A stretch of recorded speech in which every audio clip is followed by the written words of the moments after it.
I came across a piece of news, I guess. It was about a spore or a seed that was found in an Egyptian tomb. And it had been there for 3,000 years. And biologists brought it up from the tomb, and it sprouted. And there was something about that really blew my mind.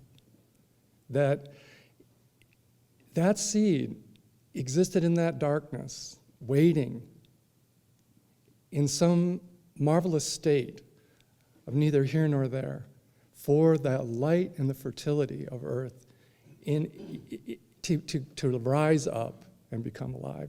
And I feel that in some ways that's true of all of our thoughts, that's true of all of our expression, that it starts in the darkness. And that's one of the themes that we've been talking about over the last week, is the sense of darkness from which things arise, the sense that the womb is a dark place, under the ground is a dark place, but it's not the kind of darkness that we need to be afraid of. It's a kind of richness. It's filled with the collective unconscious. It's filled with all potential beauty. That's what inspired this poem, is the notion that in the darkness, that miracle exists in life and in our souls as well.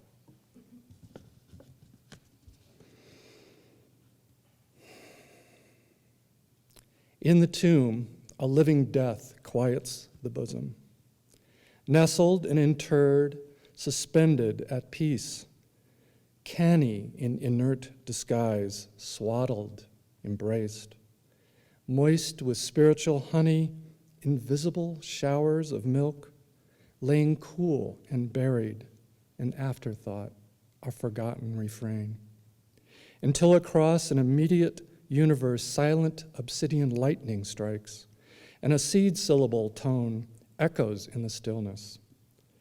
The true resurrection, the tide turns and an ocean chorus howling becomes vitality, the holiest of holies.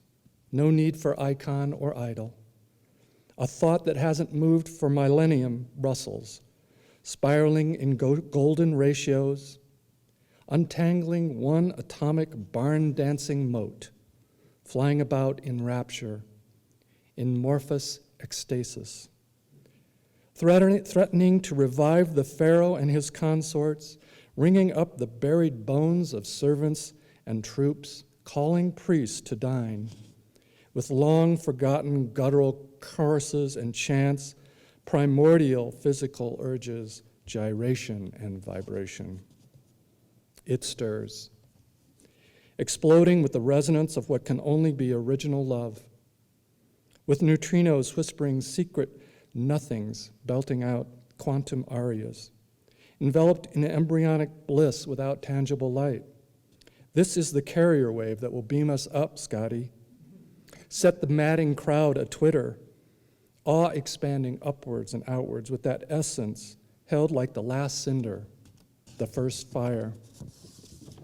The holiest of holies, no need of icon or idol. Bathed in sacred molecules, sanctified by the mantle and core, Gaia now aglow, aware as a precious memory of the secret scent of a rose. All abstraction unnecessary, pure decoration. The only all-encompassing reality is to be, to begin.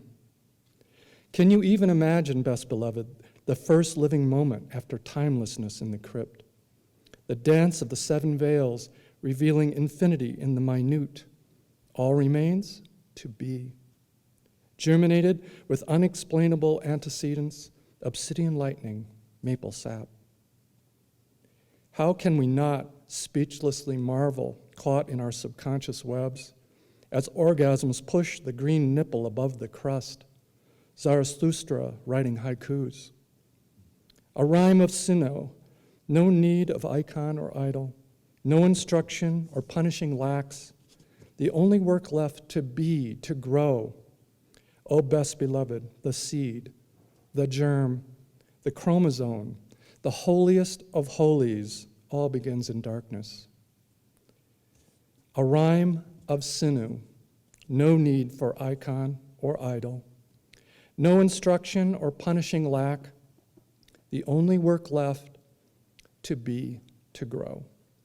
O best beloved, the seed, the germ, the chromosome, the holiest of holies, all begins in darkness.